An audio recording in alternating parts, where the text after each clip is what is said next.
Episode 24। Hello दोस्तों, आप सभी हमारे स्टोरी को डेली सुनते हो पर कोई भी ना तो कमेंट करते हो और ना ही लाइक। प्लीज दोस्तों, हमारी मेहनत को अपने एक प्यारा सा कमेंट, लाइक और चैनल को सब्सक्राइब करके सपोर्ट कीजिए।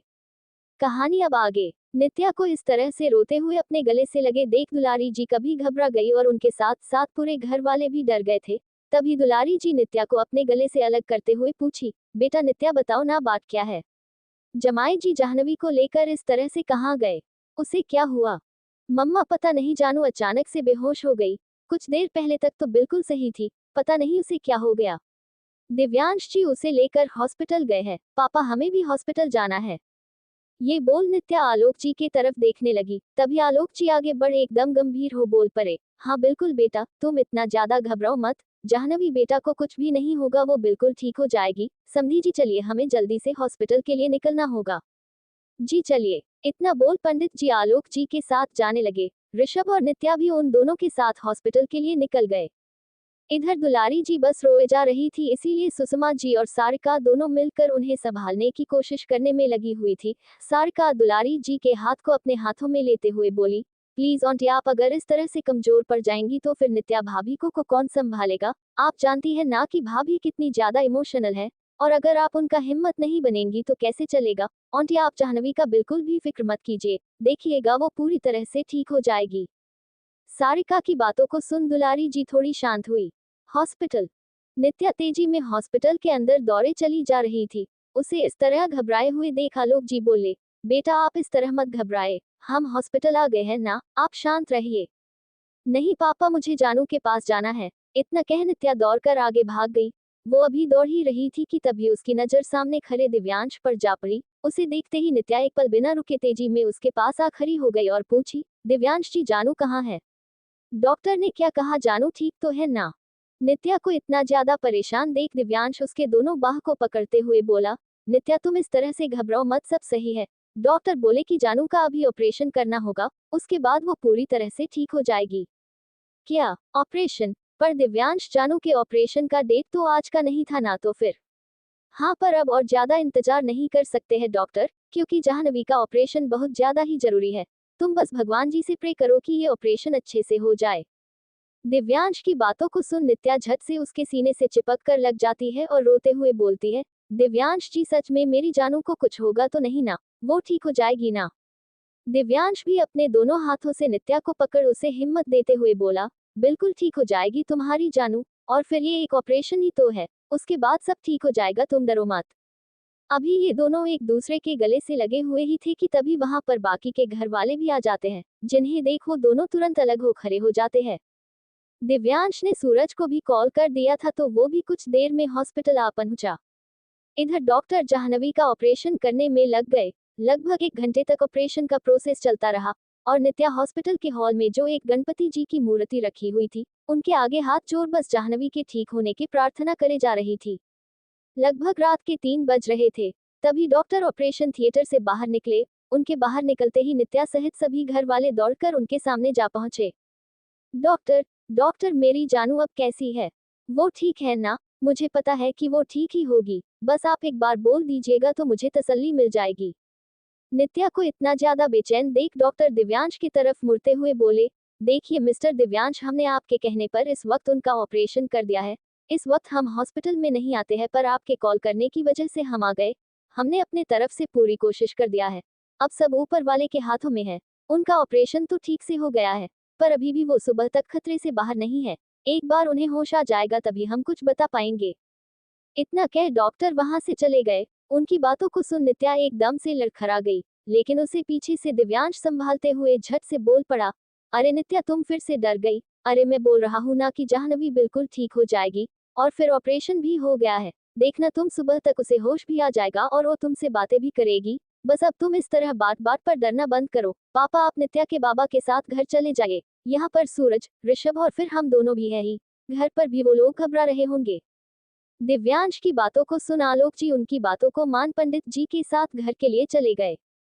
हॉस्पिटल। नित्या एक बेंच पर बैठी हुई थी। बस वो सुबह होने का इंतजार कर रही थी ताकि उसकी जानू को होश आ जाए, पर पूरी रात जगने की वजह से उसे बीच बीच में झपकी आ रही थी।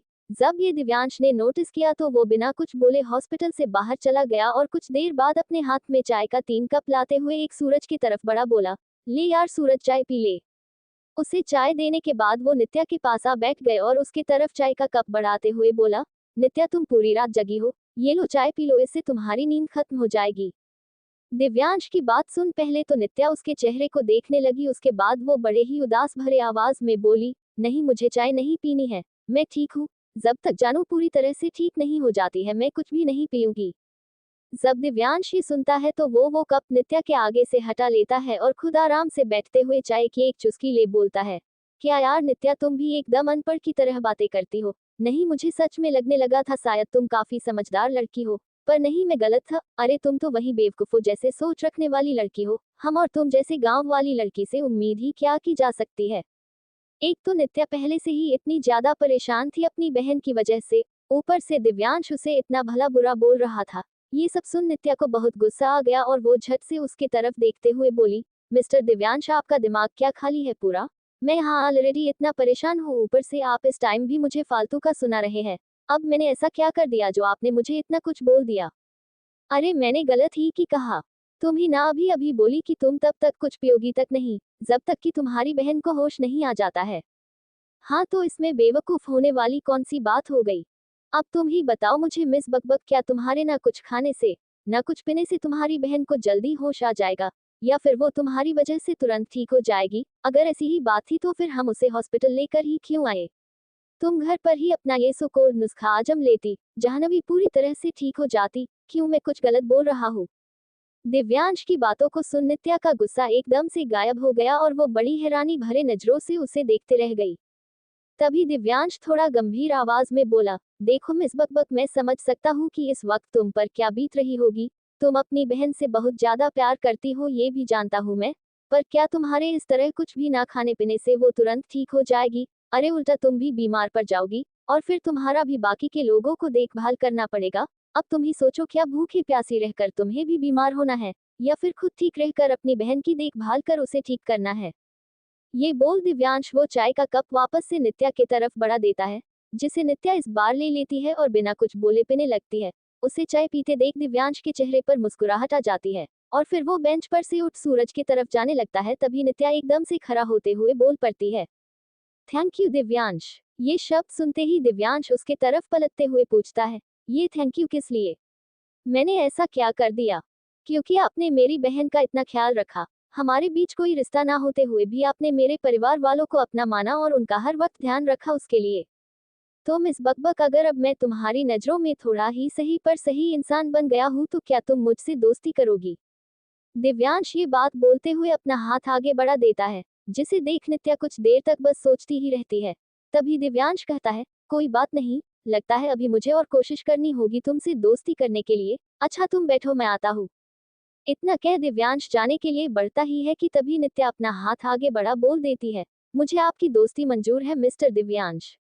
ये सुनते ही दिव्यांश एकदम से मुस्कुरा देता है और नित्या के हाथ से अपना हाथ मिला बोलता है, अब तो हम दोस्त बन गए हैं मिस बकबक, तो क्या आपसे तुम आई मीन की?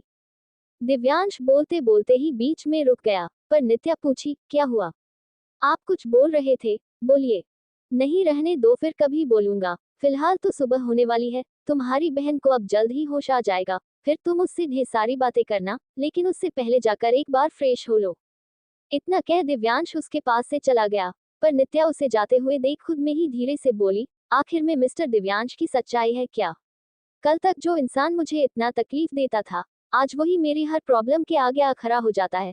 क्या वो दिव्यांश का असली रूप था या फिर ये जो इस वक्त मेरे सामने है? नित्या अभी इतना बोली ही थी कि तभी पीछे से सूरज बोल पड़ा, तुम्हारा दिल क्या कह रहा है?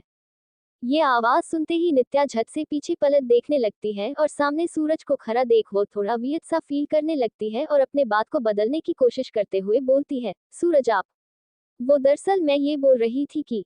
नित्या अभी अपनी बात आधी ही बोल पाई थी कि तभी सूरज मुस्कुराते हुए उसके पास जा खड़ा हो गया और बड़े ही शालीनता के साथ बोला, नित्या आपने मुझे अपना दोस्त माना है ना, तो क्या एक दोस्त दूसरे दोस्त से अपनी मन की बातें छिपाते हैं? वैसे आप कोशिश करें भी तो मैं जानता हूँ कि आपके मन में इस वक्त क्या चल रहा है।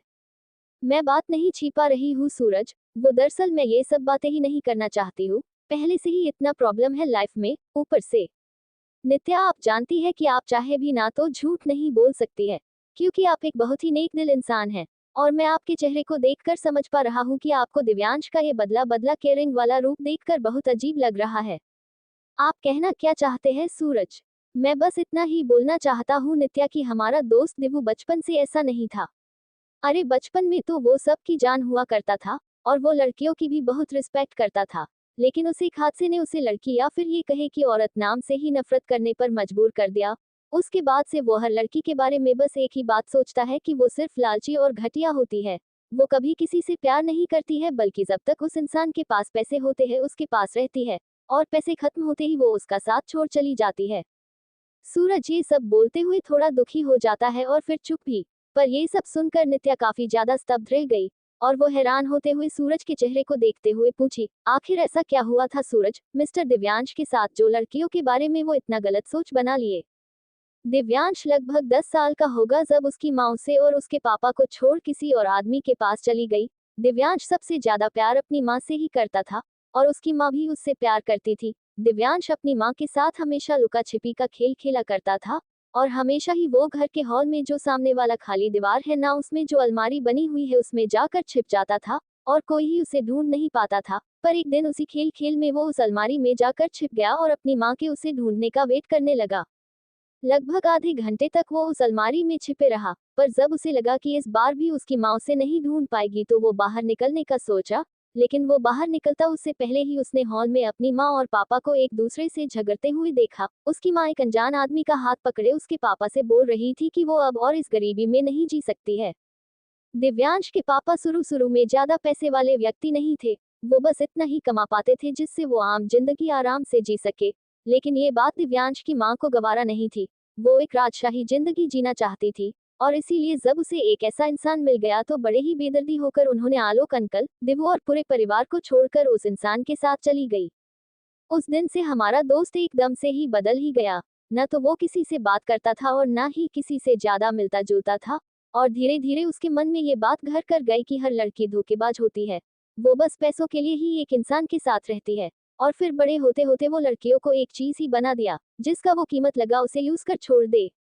सूरज ये सब बोलते बोलते जाकर बेंच पर बैठ गया था, पर नित्या एकटक बस अपनी जगह पर बिना हिले डुले खड़ी उसकी बातों को बुत बन चुकी थी। वो खुद के ही मन में खुद से ही बोली, भला एक माँ आप 10 साल के बच्चे को छोड़कर कैसे जा सकती है? अगर उन्हें ये जिम्मेदारी निभानी ही नहीं थी तो उन्होंने उस बच्चे को इस दुनिया में लाया ही क्यों? नित्या, नित्या आप क्या सोचने लग गई? सूरज, मुझे एक बात अभी भी समझ में नहीं आ रही है। अगर मिस्टर दिव्यांश की माँ चली गई थी तो क्या पापा जी ने उनसे सब कुछ ठीक करने के बारे में एक बार भी नहीं सोचा? क्या दिव्यांश की माँ वापस एक बार भी दिव्यांश को पलटकर नहीं देखी? किया था, बहुत कोशिश किया था आलोक अंकल ने, लेकिन कोई फायदा नहीं हुआ। पैसों को पाकर वो इतनी अंधी हो गई थी कि पलटकर उन्होंने कभी भी अपने बच्चों को नहीं देखा, और इसी सब की वजह से दिव्यांश के मन में औरत के लिए जहर घुलता चला गया। जब नित्या दिव्यांश के दिल में छिपे दर्द को जानती है तो उसे बहुत ही बुरा लगता है और साथ ही साथ बहुत तकलीफ भी होती है। अभी वो कुछ बोल पाती उससे पहले ही सूरज एक पॉजिटिव आवाज में बोल पड़ा, पर नित्या तुम्हें पता है अब हमारा दोस्त धीरे धीरे कर बदलने लगा है। भले ही वो इतने सालों से लड़कियों से नफरत करता था, पर अब वो लड़कियों से नफरत तो नहीं करता है, क्योंकि मैंने उसके चेहरे पर तुम्हारे लिए फिक्र देखी है। वो तुम्हारे बारे में अब सोचने लगा है, यहाँ तक कि वो तुम्हारी फैमिली के लिए भी परवाह करता है। जो दिव्यांश कुछ दिनों पहले तक लड़कियों से सही ढंग से बात नहीं करता था, वो आज तुम्हारे साथ यहाँ हॉस्पिटल में है। अब तुम ही बताओ नित्या, क्या तुम दिव्यांश को एक मौका नहीं दे सकती हो अपने सारे दर्द को भुलाकर आगे बढ़ने का? सूरज जब ये बोलता है तो नित्या उसके चेहरे को देखते हुए बोली, हाँ मुझे पता है सूरज की मिस्टर दिव्यांश ने मेरे साथ जो कुछ भी किया वो सही नहीं था, और अगर सच कहूँ तो मैं बहुत ज्यादा हद भी हुई उनकी हरकतों से। पर ये सब जानने के बाद मुझसे जितना हो सकेगा मैं उन्हें दर्द से बाहर निकलाने की कोशिश करूंगी। अभी ये दोनों बातें कर ही रहे थे कि तभी एक नर्स बाहर आते हुए बोली, आपकी बहन को होश आ गया है, अब आप जाकर उनसे मिल सकती है। नित्या ये सुनते ही झट से दौड़कर जाह्नवी से मिलने चली गई। दिव्यांश का बंगला। लगभग शाम तक नित्या, सूरज और दिव्यांश जाह्नवी को लेकर घर आ गए। जब गाड़ी की आवाज दुलारी जी और सुषमा जी को सुनाई दी तो वो दोनों पहले से ही दरवाजे पर खड़ी हो उनके आने का इंतजार कर रही थी। जब नित्या जाह्नवी को लेकर घर के अंदर आने लगे तो सुषमा जी बोल पड़ी, नित्या बेटा एक मिनट रुको। पर क्यों दादी? वो इसलिए बेटा, क्योंकि हमारी जाह्नवी अपनी बीमारी को हरा कर वापस घर लौटी है तो उसका स्वागत करना तो बनता है ना। दुलारी बेटा, तुम मंदिर से जाकर आरती की थाली ले आओ और जाह्नवी का आरती उतार दो ताकि उसे किसी की नजर ना गले। सभी कोई बहुत खुश थे। नित्या भी जाह्नवी को उसके कमरे में लेकर चली गई। उनके साथ सूरज भी आया था। दिदू, मैं अब ठीक हूँ। मुझे अच्छी तरह से पता है कि आप कल से अपना बिल्कुल भी ध्यान नहीं रखी होंगी, लेकिन अब तो मैं आपके सामने हूँ ना, तो फिर आप जाइए और जाकर फ्रेश हो कुछ खा लीजिए, मैं आराम करती हूँ तब तक। जाह्नवी के बातों का नित्या कोई भी जवाब देती उससे पहले ही सूरज भी बीच में बोल पड़ा। जाह्नवी बिल्कुल सही बोल रही है नित्या, आप कल से 1 मिनट भी आराम से बैठी तक नहीं है, और फिर मैं यहाँ पर रुकता हूँ, आप जाकर फ्रेश हो लीजिए और कुछ खा भी लीजिएगा। ठीक है सूरज, आप यहीं पर बैठिए, मैं बस तुरंत जाकर आ जाऊंगी। इतना कह नित्या भी अपने कमरे में जाने लगी फ्रेश होने के लिए, लेकिन अभी वो दरवाजा पर पहुंची ही थी कि तभी सूरज को कुछ याद आ गया और इसीलिए वो झट से नित्या को रोकते हुए बोला, नित्या 1 मिनट। उसके रोकते ही नित्या रुक गई और सूरज की तरफ मुड़ते हुए पूछी, क्या हुआ सूरज? आपको कुछ काम था क्या? हाँ नित्या, दरअसल मुझे तुमसे एक बात कहनी थी। ये बोलते हुए सूरज नित्या के पास आ खड़ा हो गया, जहां से उन दोनों की बात जाह्नवी को सुनाई नहीं दे रही थी। बोलिए ना सूरज, क्या बोलना था आपको? नित्या, वो कल से दिव्यांश ने भी कुछ नहीं खाया है। ये बात जैसे ही सूरज बोलता है नित्या का चेहरा पूरी तरह स्तब्ध रह जाता है और वो आश्चर्य भाव से कहती है, क्या मिस्टर दिव्यांश ने कल से कुछ भी नहीं खाया है? पर क्यों सूरज? क्योंकि तुमने नहीं खाया इसीलिए। उसने मुझे बताया नहीं है, पर मैं उसे अच्छी तरह से जानता हूँ। अगर वो किसी से नफरत करता है तो वो भी पूरी शिद्दत के साथ करता है, और अगर जब किसी की परवाह करता है तो वो भी पूरी शिद्दत से। इसीलिए मैं पूरे यकीन के साथ बोल सकता हूँ कि उसने अभी तक कुछ भी नहीं खाया है। तो अगर तुम खाने जाओगी तो उसे भी एक बार बोल देना, खाने को उसे बहुत अच्छा लगेगा। ठीक है सूरज। इतना कह नित्या कमरे से निकल चली जाती है और सीधे दिव्यांश के कमरे में बिना नोक किए ही घुस जाती है। उसे लगा कमरे में इस वक्त दिव्यांश नहीं है, इसीलिए वो बहुत थकी थकी फील कर रही थी तो कुछ देर सीधे बेड पर जाकर लेट गई। पर अभी वो लेटी ही थी कि तभी बाथरूम से टॉवल लपेटे दिव्यांश अपने गीले बालों को झाड़ते हुए निकल कमरे में आ जाता है। दिव्यांश को भी अंदाजा नहीं था कि कमरे में नित्या है, इसीलिए वो अपने में ही बड़े चले आ रहा था। पर जैसे ही वो बैठकर सामने पहुंचा, उसके बिना कपड़ों के बॉडी को देखकर नित्या एकदम से जोर से चिल्ला बैठी। नित्या के चिल्लाते ही दिव्यांश एकदम से हड़बड़ा गया और तेजी में दौड़कर नित्या के एकदम करीब आते हुए उसके मुंह को अपने हाथों से दबा पूछता है, अरे मिस बकबक, तुम इतना जोर से क्यों चिल्ला रही हो? मैं क्या कोई भूत हूँ जो मुझे देखकर इतना जोर से चिल्ला दी? अब सारे घर वाले आते ही होंगे पूछने की क्या हुआ।